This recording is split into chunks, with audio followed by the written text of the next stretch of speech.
नमस्ते। Welcome to आध्यात्मिक and परमार्थ चैनल। आज एक नए विषय पे आए हैं जो माय जर्नी टू स्पिरिचुअलिटी। एक यंग डायनामिक पर्सन है बैंकॉक में। I am sure that you will be definitely you will take his tips. He's a finance professional and he has experience exploring what spirituality and dharma means to him and how he relates to its spirituality needs and demands of 21st century. हमें समय पे चलना चाहिए, हम 2 minute late हैं, क्षमा चाहते हैं। तो without delaying, let's welcome Ved Vyas ji. Thank you, Mr. Thakur. And thank you for that Namaste. introduction. Namaste ji. Namaste. Yeah, ji I saw on one of your previous episodes of this that you started with a prayer. So ji I would so like to let's start this session today with a prayer as well. It's yes called the Shanti Part. It's a prayer for peace.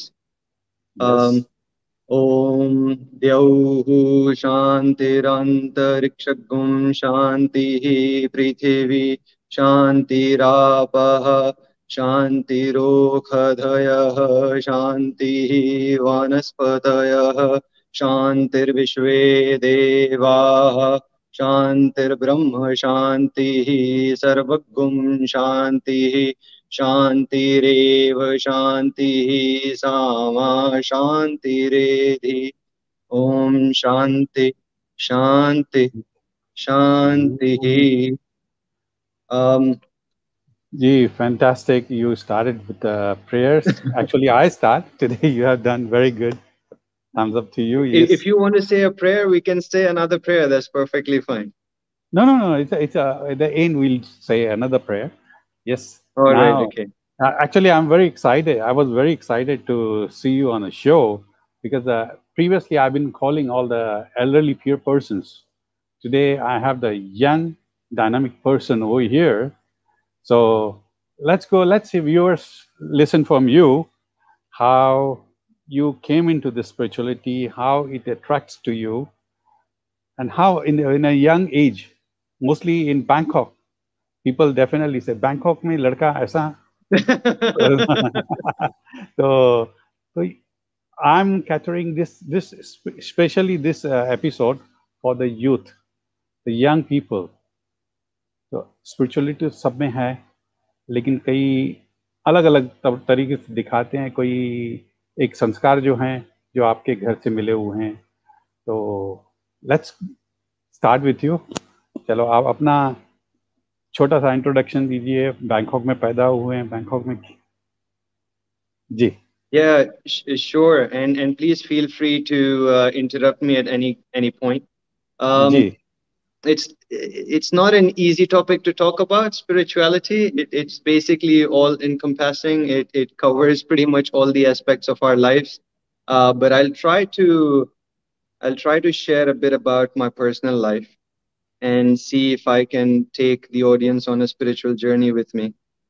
Just want to give a bit of a background. So around late last year, yourself, Mr. Thakur, and Mr. Kaushal Bamwani reached out to me, and you both had the vision that you would like to engage the youth of today and of our society to have these spiritual discussions. So first of all, allow me to congratulate you on being able to do that.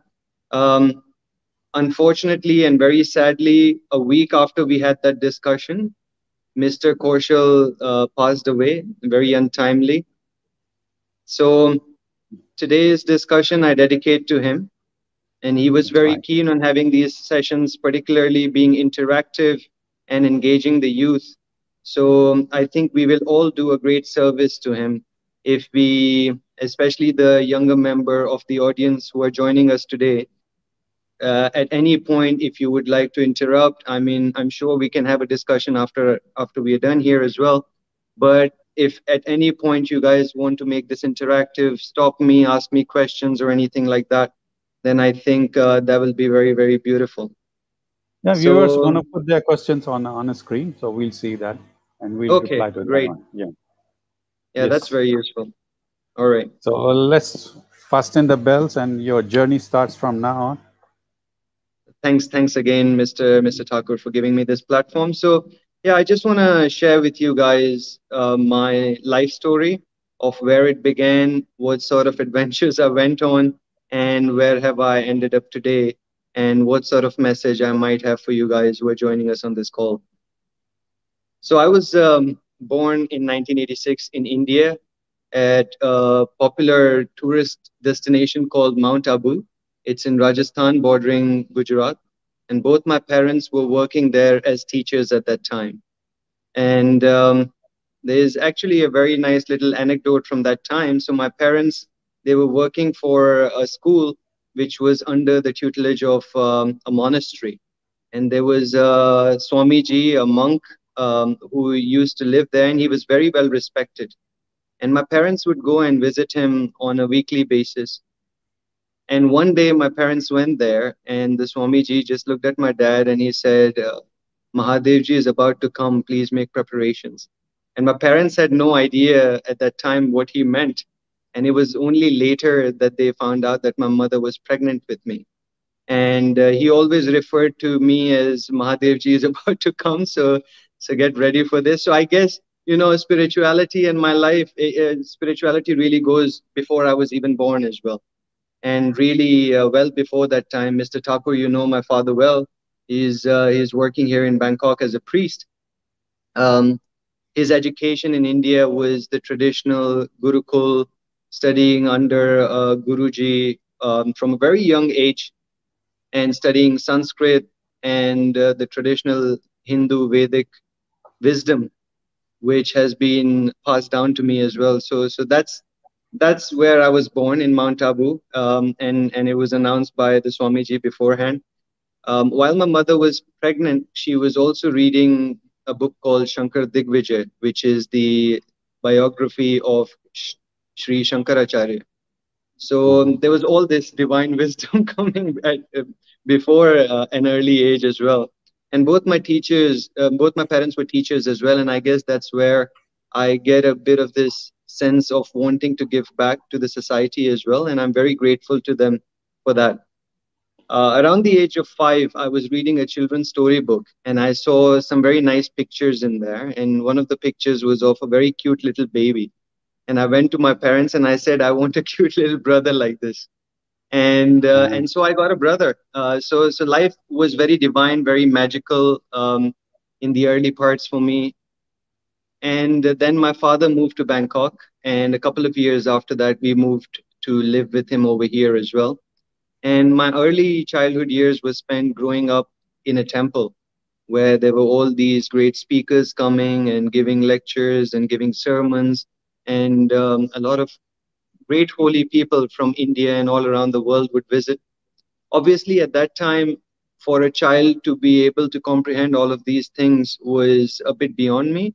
And I think sometimes what also happens is when you are too close to anything, you might not have the true value for it. So it was right in my backyard, and all this spirituality stuff. I was like, okay, cool. This is great, but I'm more focused on science. I'm more interested in mathematics. I want to be an engineer. Um, and so that journey sort of took me to Imperial College London. Actually, the way the whole academic life panned out for me is also quite interesting. Till the age of about 14, 15, I was a very average student, getting middling grades. But every time I spoke to my mother about it, she always said, it's only because you're not, very sincere about it. The day you start taking interest, I know that you are a capable boy. And I didn't know what she meant. But suddenly, one day out of the blue, everything started to make sense. Mathematics was like music to me, and science was something very, very fascinating for me. And then I knew that I wanted to go down this, let's call it the scientific route. Or if we are discussing spirituality today, then materialism tends to be the other extreme, and spirituality is one other extreme. And I think I'm going to explore the spectrum a little bit as we go through my life story. So I became an engineer, very hard facts kind of person. believing in analysis and statistics and facts and evidence.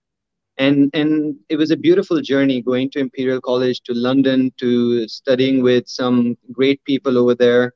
And after a couple of years of doing that, I ended up with a job in investment banking because that was all the rage at that time. I graduated in 2007, so this was before the global financial crisis. And becoming an investment banker was the hottest thing in town. And my friend said, it would be really cool if you became an investment banker. So I went in that direction. And now anybody who knows the lifestyle of an investment banker would be scratching their head and wondering, why is this investment banker telling me about spirituality today? Um, but it was an important part of the journey, I would say. I was on one end of the spectrum, and at that time, to be honest, I was completely bought into that system. I aspired to be rich. I aspired to have that power. But very quickly, almost within a year or two of doing that, I started to get a bit bored and it stopped making sense to me. And I was like, why am I in this sort of a rat race where I'm working crazy hours just trying to accumulate money? What does all of this mean? And there was a sense of curiosity within me, which forced me to think, hang on a minute, is this all life is about, of just making a good living? Or is there something perhaps a bit more to it? And this sort of inner questioning and a quest to find myself took me down various different routes. I moved from London to Bangkok. I completely gave up on the financial career for a while and I moved to Bombay and I wanted to become a Bollywood actor. You see where the spiritual story is going? It ends up in Bombay as well. So I was in Juhu and Bandra for a couple of years, living the life of an aspirational actor. I absolutely loved that period, being able to perform every day, be a new character every day, and made some really good friends at that time as well. But again, and whilst it was greatly enjoyable, it was not what I was looking for, and there was something a bit missing, and something just didn't feel right. And then I came back to Bangkok, but inside I carried this nagging feeling of incompleteness, not really knowing what this whole thing was about, feeling a bit confused because, on the one side, there was this Ved who was doing really well in school and college and went and became a banker. And he also got the opportunity of becoming an actor. Life was a dream, basically. And still, there was something missing. And so I went to one other extreme. For a couple of years, I decided to sort of take a break from the job, from the mainstream world, and I wanted to explore what it would be like to be a hippie. So I just went and lived on the beaches for many, many months. No income, no earning, no security. And I wanted to really put myself out for that challenge. And that was a brilliant challenge as well. But the common theme that sort of annoyed me and frustrated me to a certain extent is that when I was too close to religion, I saw the shortcomings of religion as well. When I was too close to materialism and banking, I saw the corruption and the greed over there as well. When I was too close to the glamour industry, I saw, and I don't need to tell people about what goes on in the glamour industry. I saw all the frustrations and the corruptions of the glamour industry as well. And then I'd given up the whole world and I was living this recluse life of being a hippie. And then I started to see corruption and greed over there as well. And it just did not make any sense. Like I was not finding my answers anywhere. And I would say that that journey of trying to find myself and trying to find that inner peace is what brought me to spirituality. And suddenly, all those faint echoes that I had from my childhood of having grown up in a temple and hearing all these great men speak about spirituality and finding yourself and finding peace and finding God, it started to make a lot more sense. And one of the frustrations of life for me was that, growing up, you always have this thing that, oh, these are ideals and these are morals and this is spirituality, but this is real life. And they are somehow opposed to each other. In Hindi, we have a word called dunyadari. There is Yeah. adhyatma and then there is dunyadari. And and, Yeah. and you're like, you do adhyatma when you do adhyatma, and then you come back to dunyadari. And they somehow, they don't mix very well. And this was, for me, especially as a science student, as an engineering student, I needed things to fit. And I was like, I can't make these two things fit. On the one hand, we speak about all these idealistic moral things, and somehow the reality is very, very different from it, especially, the world that we live in the 21st century. If we want to look around for greed and corruption, it's very easy to find it. So I was like, what's going on? And what I would say helped me and might help some of the people who are listening on to this is silence. When nothing makes sense, when you have tried every option out there, when your father is a priest and your mother is a poet and a philosopher herself, and still when nothing makes sense, I think it's time to give up and really, really surrender to the silence within. And to that extent, I'd say meditation brought me a lot of peace. But the real answer to all of this, that it's not in meditation, it's not in going to the temple as well, perhaps it's not even in the pursuit of happiness in this outer world, but reality and life and all of the magic is happening in this very second. It's here, it's right now. Yeah. It does not happen in some point in the future, it does not happen in some point in the past. If we can make friends with whatever situation we've got in front of us today, if we can be at peace with this beautiful golden moment right now, then we've got access to eternity. And because I am on this platform speaking to the youth of this forum, I would say that there is a beautiful challenge in front of all of you. Life is really like a guru. It will bang you about, it will smash your head, it will cause you all sorts of pain and grief. And those are the challenges. It's like a video game to a certain extent. You have to kind of Mhm. take it on. A lot of the times, if I look back at my life when I was going through the frustrations and when I was feeling a little bit dissatisfied, I had a tendency of trying to escape these frustrations, trying to run away from these challenges. But you don't find peace running away from the storm. The only place where you'd find the most peaceful spot is in the eye of the storm. It's in the middle of it. It's happening inside you right now, all of the infinity. And one of the things that one of my university friends likes to quote sometimes, and I would do so here again on this platform, is that a lot of the times we might feel that we are human beings occasionally having a spiritual experience, but in reality, we are spiritual beings having a human experience. So, spirituality is not something that we can separate from the materialistic world and kind of look at it as polar opposites. We can't say, oh, he's a very materialistic person and he's a very spiritual person, because that causes a divide. And if you feel spirituality within you, you realize there is no divide. Even the most materialistic person is my brother, and even the most spiritual person is my brother. And even the most peaceful and the virtuous person is inside of me. And the biggest sinner is also inside of me. The whole cosmos is happening in here. I don't really need to look too far for inspiration.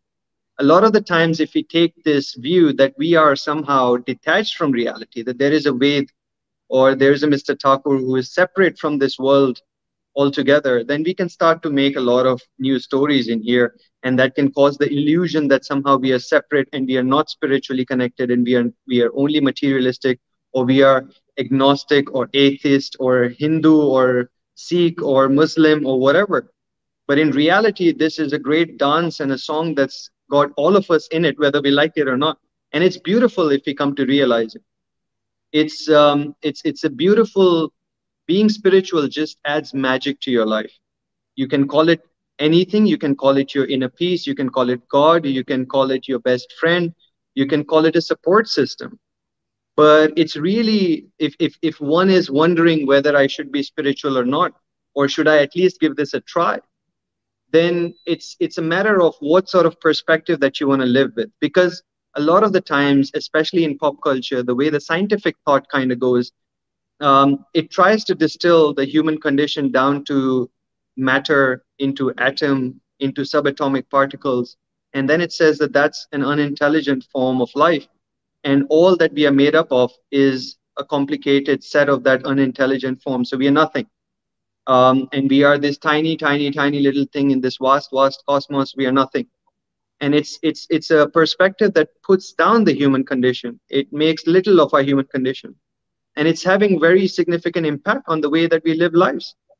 The world today in the 21st century is not euphoric. It's depressed, it's stressed, it's frustrated, it's facing mental health issues, it's facing a society that's increasingly divided. We are more interested in labels than reality. And spirituality, I'm not saying that one needs to go, because, I'm saying this from a little bit of experience here. You can go to one extreme and then to the other extreme, but the answer is not on either extreme. Mhm. The answer is right now in this very moment. And I don't really want to profess too much about what spirituality means. I strongly believe that the younger generation of today is a lot more evolved, is a lot more understanding of the modern conditions, and it's looking for an answer, much like I was looking for the answer through my life, and I'm still looking for some of those answers. The the youth of today is asking the right sort of questions. It's trying to solve the right sort of problems of the 21st century. And we are not a world that is trying to solve famine and hunger and poverty as much as we are trying to solve some of the problems of excess, of greed, of destroying our planet and climate change. And the younger people, they understand it, and they understand that we are part of this nature. And if any sort of positivity is going to come into this world, we can't wait for the government or for our elders to provide it to us. It's got to come from within.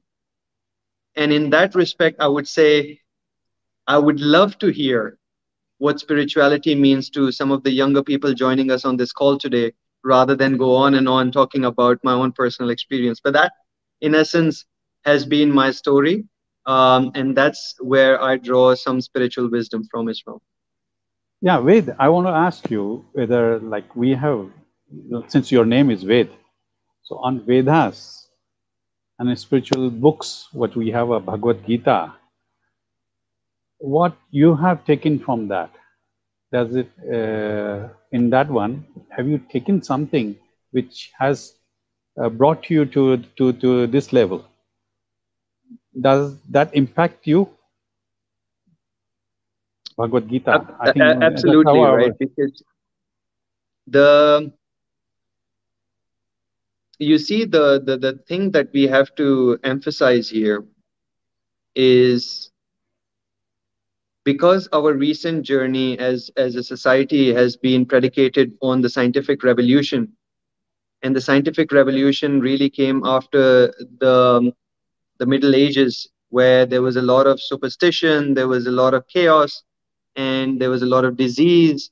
Europe was going through the worst plague that humanity has ever seen, and half of their population in some areas were completely wiped out, and they needed a revolution, and that's where the scientific revolution came from.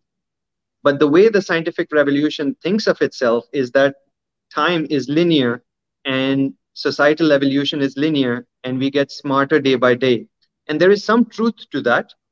However, we are taking the first few baby steps as far as the scientific thought is concerned. It's only a couple of centuries old.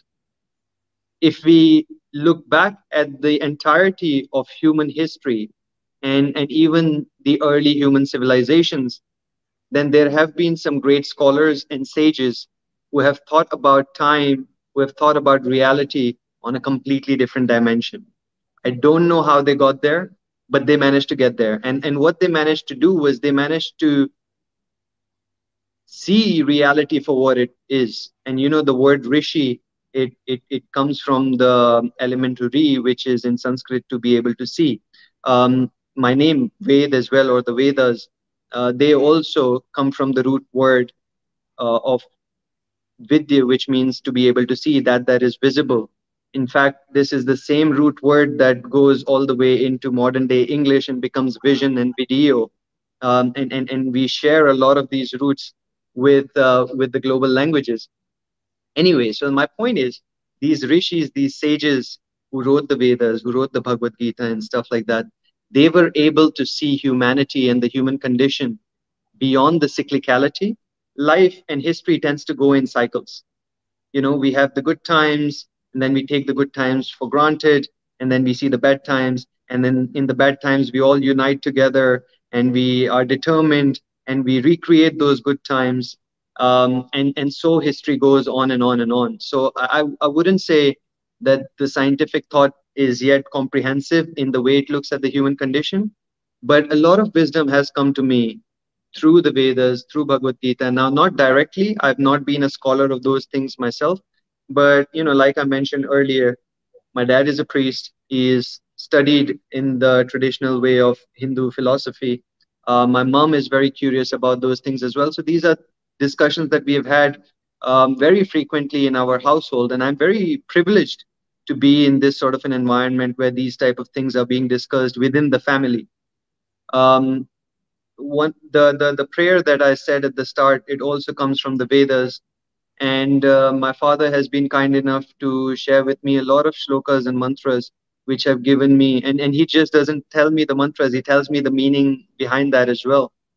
And so I've been in a very privileged position to actually receive this sort of wisdom from my parents, at the same time be a student of engineering and finance, which kind of gives me a slightly different perspective on these things. But my understanding of Hindu philosophy is that it's universal. Especially the Hindu philosophy that we kind of see today has gone through many iterations of these cycles that I speak about. And in its approach towards life, into um, what connection that humanity has with the supreme or the cosmos, it's very universal in its appeal. The Hindu philosophy at its very root does not see differences in people based on their race, religion, sex, anything of that nature. Yes, there are permutations that come about through history, but in essence, there are some fundamental truths which have been said by these rishis at a very early stage, and they reverberate through times. There are some basic statements that are made in the Vedas, for example, such as Tattvamasi, you are not what you think you are something else. Aham Brahmasmi, I am the entire cosmos.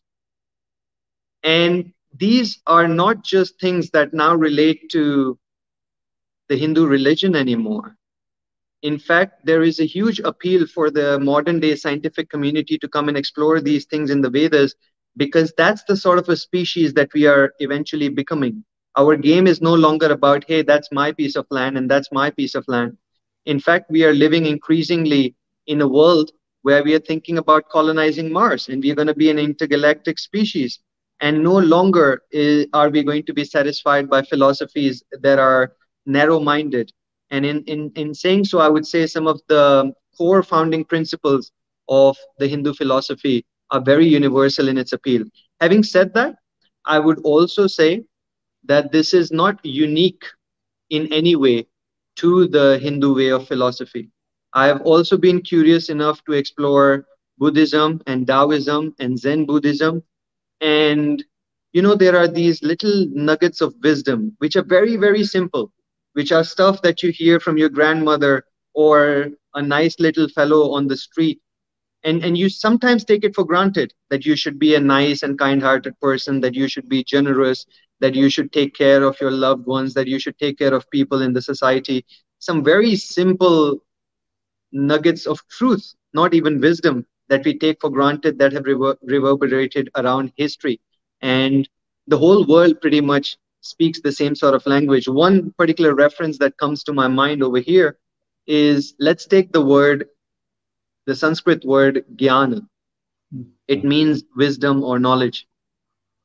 As we go west from India, the jnana sound slowly becomes gnana. If we go to Gujarat, the gya sounds become the gn sound, gnana. If we keep going west, west, west, west, west to ancient Greece, they referred to knowledge and wisdom as gnosia or gnosis. And that is the root word which gives us the modern day word for knowledge. If we notice, it starts with a K. It's knowledge, and it comes from the Greek gnosia, and the root of it is in jnana. And if we go east from India, we move to China, jnana becomes chan, and it is a very important word in a lot of ancient Chinese philosophy. And then if we move further east from there and go to Japan, chan becomes zen. And in that, we have to realize that these simple truths that we are talking about, we are not divided. We are not Indian. We are not Hindu alone. We are a cosmic species. We are very, very connected, and the whole world is singing in union. Over the last few years and decades, we have been seeing growing divides and frictions within society, where people start to see a lot of this is us and that is them. And I think these are just courses that history has to take through. But if we really take a moment to pause and reflect and see, there is very little dividing us. In fact, all the divisions that we have are causes of celebration and diversity. It's like different flowers in a garden. No Mhm. flower is superior or inferior. They're all beautiful flowers, and that's what us human beings are as well. And thank you for asking me that question about the Vedas and the Bhagavad Gita. But I would say the most divine wisdom that I've received from any of them is that nothing that I do or no wisdom that I attain makes me any superior or inferior to anybody, because we are in this together, brothers and sisters, a cosmic family. Mhm. Okay. Does the spirituality, uh, according to your point of view, spiritually does it impact on your health or your daily life? Absolutely, 100%. 100%. Yes. Because Hmm. because if we realize the magic that's happening within our bodies, Uh-huh. and if we realize that we are here to do some service to the world around us, to be of help to the fellow man, that service or that help can only begin first and foremost with yourself. If you are gasping for oxygen, if you are not doing well, you're not going to be able to help the fellow passenger. And so I would say, yes, in fact, I'd never directly thought about it that way. But if I look back at my personal health as well, before I tended to become a bit more spiritual when I was taking life for granted, and I was a young boy having fun in his life, I was taking my health for granted as well. And the health and the personal life improves not as a result of you wanting to be more selfish and more self-centered, but more so because you realize that the entirety of all the good and the all the wisdom in the world is happening in here, and you've got to nurture this plant first and foremost in order for it to bear the fruits that would be of any use to the society. So yes, it's definitely helped me. And I think finding that inner peace, most of modern day ailments, most of modern day health problems, be it physical or mental health problems, are rooted in stress. And I would not say that spirituality is a medicine that can cure stress, but more like spirituality is this light which allows you to see what reality is and almost laugh at your stress. The both are trembling, and it's a matter of perspective. And I think spirituality can give you that shift in perspective. That's all. Nothing changes. There's no magic that happens. There's no miracle that happens per se in the physical realm, but it can Hmm. feel miraculous because you have a shift in perspective. And the trembling of laughter, if you look at what laughter is from a scientific perspective, it's a trembling mechanism, and it's very closely related to the trembling of anxiety. And the difference between anxiety and laughter is just a shift in perspective. What you saw as threat, you just see it as reality, and it's just there, and it's life still goes on, and you can have a laugh at it. And by bringing spirituality into our lives, and it's not a must, nobody is forcing anybody to be spiritual, If you can bring peace into your life without being spiritual, then go down that route, because your peace is more important than a spiritual path. But for me and for many people out there, spirituality can bring an element of peace. And I think, and I have quite a strong conviction about it, that if in the 21st century, 80 to 90% of ailments are being caused by stress, and there is a mechanism which allows us to sort of reduce that stress and make ourselves more peaceful, more calm, more relaxed, then yes, it helps in keeping better health and keeping a better life. And it's definitely helped me. My next question was this: how, which is the right way to express the spirituality? How we express to fellow person? Okay, so in that sense, I would say spirituality is a very personal thing. And at the Mhm. same time, it's paradoxical, and that's why these things are fascinating, right? Because they come at you like riddles. They never come Mhm. at you like a straight line. If it was straight line, there would be no fun in life. It would just be like, yeah, everybody knows this. But there's a riddle element to it. It's fun and it's game. Um, so I would say spirituality is both a very, very personal thing and also a very, very universal thing. Universal in the effect that it helps you realize how connected you are to everybody. We live in the modern times where we don't even have to look too far. We realize how connected we are to everybody, even people in remote parts of the world that have nothing to do with us because of COVID-19, right? If anything really needed to remind us that we are all very connected as human beings and as life forms, then COVID-19 has really done that. So we are very, very connected, and spirituality is universal in that sense, but it's also very, very personal. And I think personally, I've been very fortunate and very grateful that I've received parenting, which has allowed me to express that individualism in my spirituality as well. Because what happens inside my brain and inside my heart is my personal space.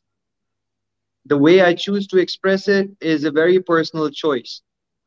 It would be the same as asking different flowers. I'm going back to that example. Is there the right way to express being a flower? No, you can be a blue flower, you can be a red flower, you can be a white flower. It's really allowing yourself to be and accept what you are.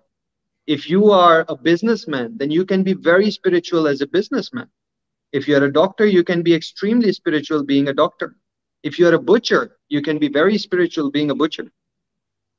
So I would say it's something that's not an exclusive club only to those people who do a certain lifestyle or something like that.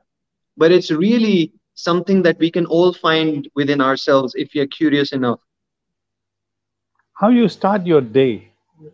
दिनचर्या जो बोलते हैं ना, सुबह उठना, फिर पूजा करना, पाठ करना, या go to the temple, sanskar, like we go to the parents, we bow down to them, to the idols and the parents before going to this one.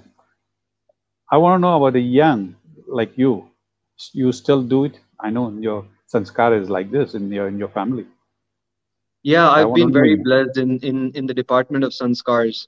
But I'm not going to sit here and pretend to be that I've been a very good boy all my life. We all have naughty elements to us, and I think those naughtiness is to be celebrated as well. But yes, growing up, like I mentioned, I learned a lot of Sanskrit mantras and shlokas from my father. So my dincharya, if I'm to share that, it starts with light exercise, maybe some yoga. Then I'll take a shower and I'll do my morning meditation. That's been very helpful for me. A morning and an evening meditation, it just ties up my day beautifully in how I begin and how I end my day. In terms of other rituals that I follow, I would say a morning prayer every day. So I'm doing something called the Purush Sukta in the morning, a Shri Sukta. If I don't really have time when I take the motorbike to work, I would sit on that motorbike and do that prayer as well. Because I'm again living the life of a banker right now. It's a very busy life, but I managed to get all these things in. And generally, I would say I have a lot of respect and regard for rituals and tradition, not Okay. because we are supposed to close our minds and close our eyes and ears and just blindly follow something that somebody has told us. No, but because hidden in these rituals, hidden in these daily routines is a very subtle level of magic, which only reveals itself after you have been dedicated to it for a prolonged number of time. And it can vary from person to person, but the reason why we have rituals and the reason why we have traditions is because, again, some of our elders and ancestors back in the day, they realized that, hang on a minute, guys, we've got something really magical here that we'd like to share with our future generations. But and you know, there are many ways of doing it. They put that wisdom in the scriptures, like you mentioned, the Vedas and the Bhagavad Gitas. They also put it into tradition. You know, our Indian culture is very rich in tradition, in sanskars. And I think the real purpose behind these things was to give our young ones a disciplined life, a measured life, and really an access to this divine peace that has been inserted in there. So I think it has a lot of value. It brings me a lot of value on a day-to-day basis. And again, I would say to anybody, any young person listening on this, that there is no reason to follow anything except for your own reason.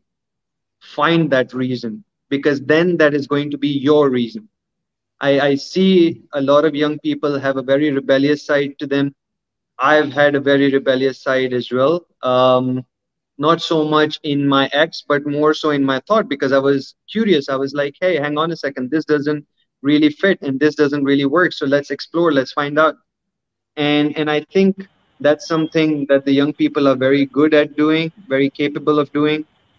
Finding yourself through rituals, through traditions, be it whatever. You can carve out your own spiritual path. For me, yes, the sanskars and the daily rituals have definitely helped me quite a lot. Thank you very much, Ved. Now we have Prem here. He's a singer, come actor. Like you were in Bombay. Today he's in Bombay, and today we are late because of him, and he was at shoot. So finally he made it, and he's the one who triggered the show. All right, Oh, he's Prem, been doing a fantastic job. I saw one of your previous episodes. First of all, my respect to you, sir. नहीं नहीं, respect तो मैं करूंगा आप सबकी, क्योंकि आपकी इतनी देर से मैं बातें सुन रहा हूँ और बहुत ही अच्छे अच्छे कमेंट्स भी आए हैं। और जैसे कि सर ने बताया, मेरी वजह से आज लेट हो गया है, तो मैं सारे दर्शकों को कहूंगा कि आई एम नहीं रियली थोड़ा सॉरी, क्षमा चाहता हूँ मैं। और एक्चुअल क्या होगा ना सर, बारिश की वजह से मैंने तो सोचा था कि आज 7 बजे ही मैं रेडी हो जाऊंगा, बट कुछ रास्ते में ट्रैफिक वगैरह, बट शूट अच्छी हुई हमें, तो वो मेरी बहुत मुझे खुशी है। आज जो मैं आज शूट करके आया हूँ, बहुत ही अच्छी शूट हुई है। और जिनके साथ मैं ये आज शूट करके आया हूँ, और वही आज के गेस्ट हैं, और वही कुछ आपसे रूबरू होना चाहते हैं। आप सभी उनको जानते हैं, और पिछले एपिसोड में भी हमारे साथ थी, आप तो जानते ही हैं पपनी सर। तो मैं अभी ये नहीं समझता हूँ कि मैं उनको बुलाऊं, मैं चाहता हूँ आप उनको बुलाओ। चलो, let's welcome miss India 2013, miss Simran Ahuja. उनको बुलाते हैं, उन्होंने काफी शोज किए हुए हैं, and she is a celebrity in. Welcome to the show Simran ji. Global namaste. नमस्कार। Here and yeah, thank you. Ved Thank you is so here. much. I want you. You should interact with Ved also. He's also ex Bollywood star also. I'm not a Bollywood star. I wish I was, but I had some fun in Bollywood for sure. Yes. Yes. Okay. Now he's in Bangkok. He's stationed in Bangkok. He's doing all finance. What you call tips on a I'm finance. a consultant. Yeah. Consultant. Yes. So now in pandemic timing, people they don't know where to invest, so they come to you all. So I'll send some people too. Papni Thakurji, I must mention this. I mean, this is simply, people who come to Ved Vyas are also lucky enough because your people don't have finance and your people come to you for advice. Let me tell you, Ved Vyas, what a magnificent name. The name itself has that depth, and it is so wonderful knowing you, and, you spoke about, being the naughty one. I think you all beautiful spiritual souls going through this human experience. So we need to really experience all the rasas of life because that's what life is all about. And, to be that perfect being, you need to really experience the imperfections, which will make you in a better way perfect. So it's been such a pleasure to be here in front of our legend, Papni Thakurji. I am such a big fan of you and the kind of work that you do. And of course, your words of wisdom always take me on a natural high. I love your backdrop too. It's the thank universe. you. Oh, beautiful. Thank you so much for having me here. Absolutely my pleasure. जी, अभी 15 minute और है, तो आपको कुछ youth के लिए कुछ message देना हो तो वेद जी, सिमरन जी, दोनों आप कुछ मैसेज आज तैयार किया हो तो बता दें स्पिरिचुअलिटी के ऊपर. I'm just taking a look at the beautiful backdrop that you have. And of course, this reminds me of the very grand celebration of the 7th International Yoga Day, which we had just a couple of hours back as well, because it's still, mid noon in the United States. So I'm going to take this wondrous opportunity of telling you all, it's all about the breath of life, as we all know how important our breath is. We all know what happens when we lose our breath. So why don't we give it importance and realize that every single breath you really owe either to the divine love that you believe in, to that higher reality you believe in, and make sure that every breath is precious. As we live, a single day in our life, be it a birthday, International Yoga Day, we celebrate yoga, Global Wellness Day, we celebrate wellness. We had Father's Day as well. We had World Music Day yesterday. So we have one day for celebration. But let me tell you, every breath is extremely precious, that we are alive in this world. And the only thing to keep us alive is the breath. So make sure you take deep breaths and experience anger, but you've experienced it earlier in your life. No more, no more. Let it be completely every breath dedicated to peace, love, harmony, and happiness. And let us truly inculcate everything in our life which is going to make every breath precious. And that is the essence of life. So today, taking a look at the backdrop and being inspired by Papni Thakurji and by the lovely message that Ved Vyas has given, as well as lovely experiences that I heard, this is something which is really from deep within my heart. Simran, I want to share with you same thing what you said, the International Yoga Day, and here in Bangkok also we did it. And I was a part of Indian Association Thailand. We did this one. But since due to pandemic, we had a limitation at 20 people. So 20 people, I mean, they were in various places, and all they were connected with a Zoom with the Embassy of India. And we did mark our, 7th International Yoga Day. And definitely we keep on doing. It's not that only on 21st June, but we keep on doing. Like Vedya say in the morning, he does some exercises in this thing. You also keep doing, and you're fit and trim, huh? Very good. So, Vedya ji, अभी आप कुछ बताएं? Yeah, I think I've been sharing. सिमरन आ गई तो उसके बाद अभी क्या बताएंगे? Yeah, exactly, right. Hi, Simran. Nice to meet you. Okay, lovely meeting you, Ved Vyas. And, okay, so I'll tell you this in private when I'm in person with both of you, but I love the place that y'all stay, both of y'all. So it is my favorite place. And I think my wellness belongs to the place where y'all stay. It's brilliant. It's beautiful. It's amazing.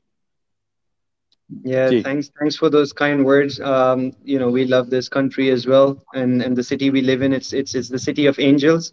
Definitely had the privilege of coming across a fair few today, Mr. Thakur being one of those as well. And thanks for sharing that beautiful message about breath. It really connects us to this moment. It helps me connect to this moment. And I think if we needed any reminder about how precious this life is, then the global pandemic has sort of shed a bit more light on that as well, right? So I think, yes, there's a lot of gratitude in there, in being able to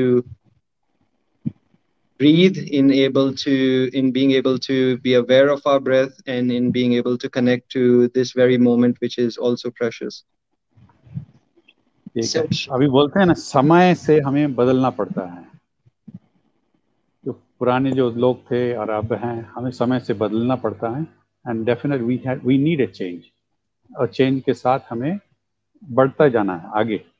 और जो भी करना है, पहले इच्छा होनी चाहिए, दिमाग से चालू होती है इच्छा, जस्ट लाइक दैट। फिर उसके बाद निर्णय लेते हैं, डिसीजन लेते हैं। डिसीजन के बाद फिर निश्चय करते हैं कि ये करना है, I want to do it. Sorry, I am speaking little in Hindi, so we have a both audience, Hindi and English.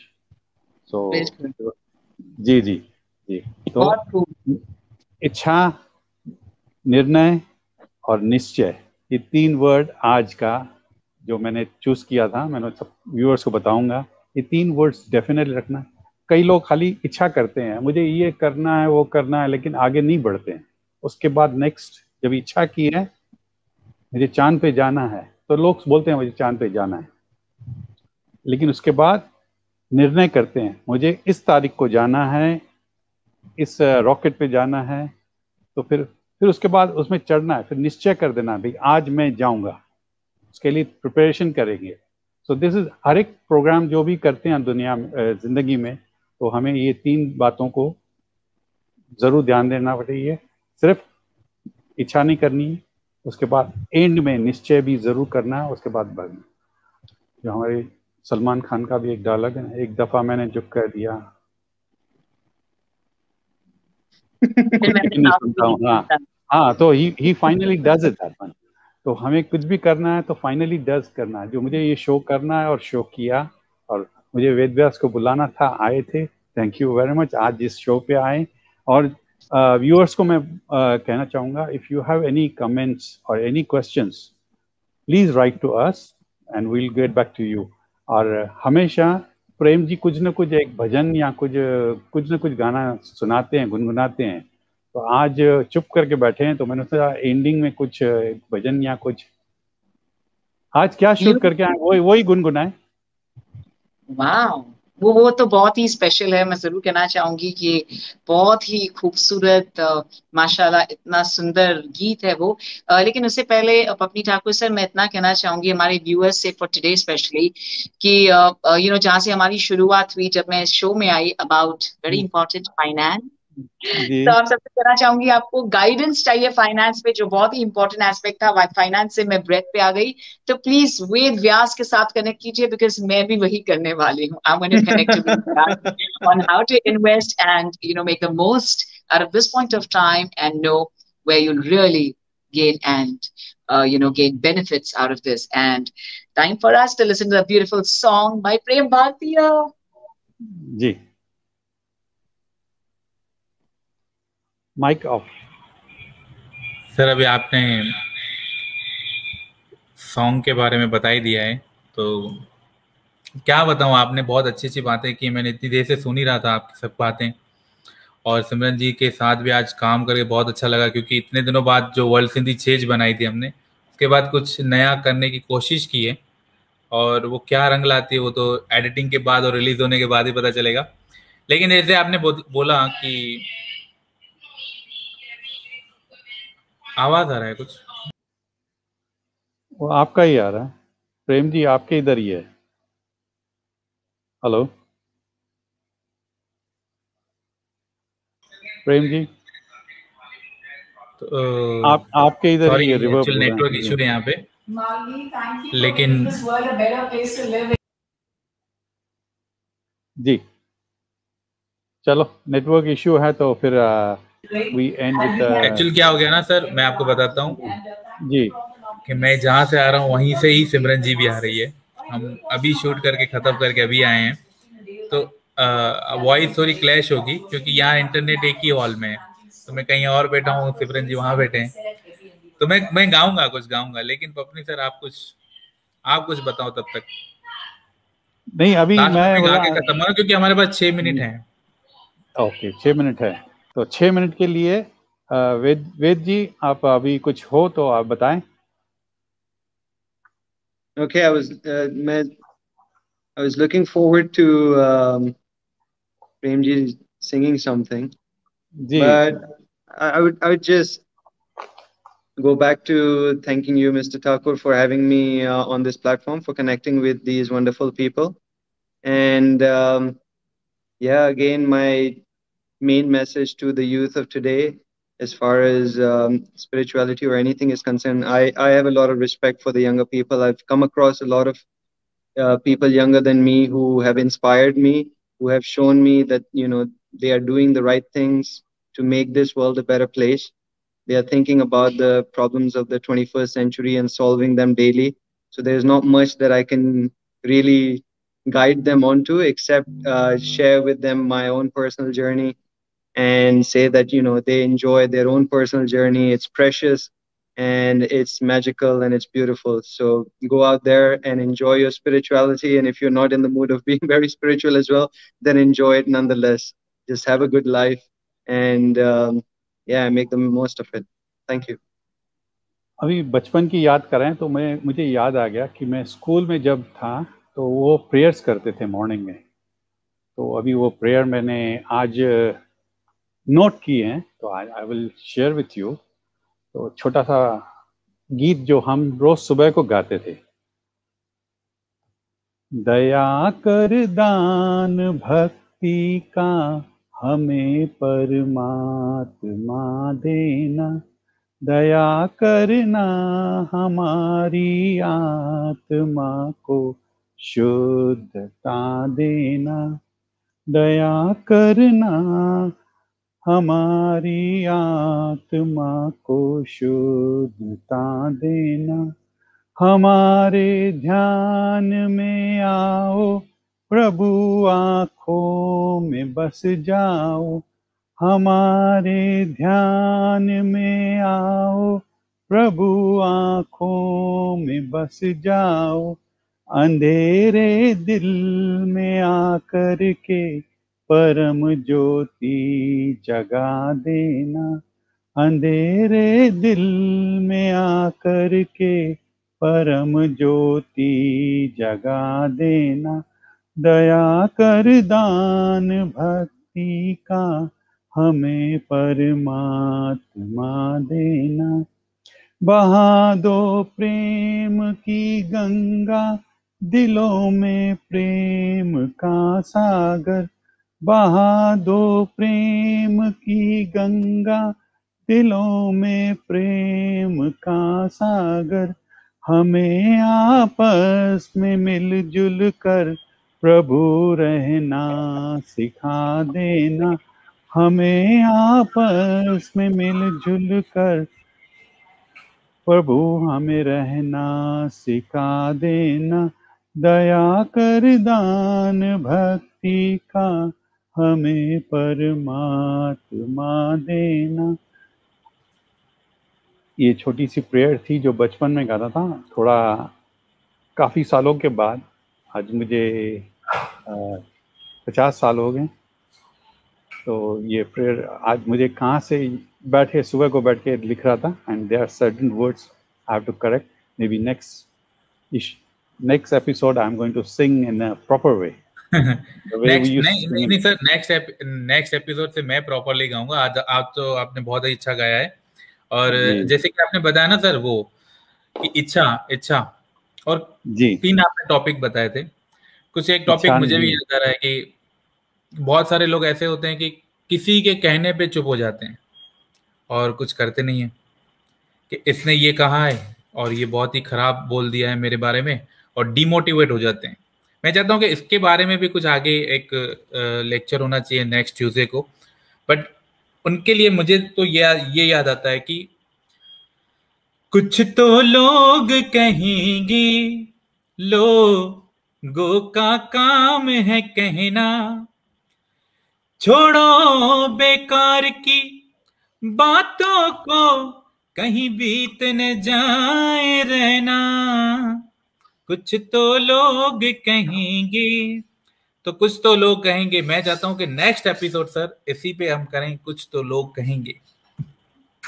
ठीक है, कुछ तो लोग कहेंगे, डेफिनेटली प्रेम जी उसके ऊपर भी आएंगे जी।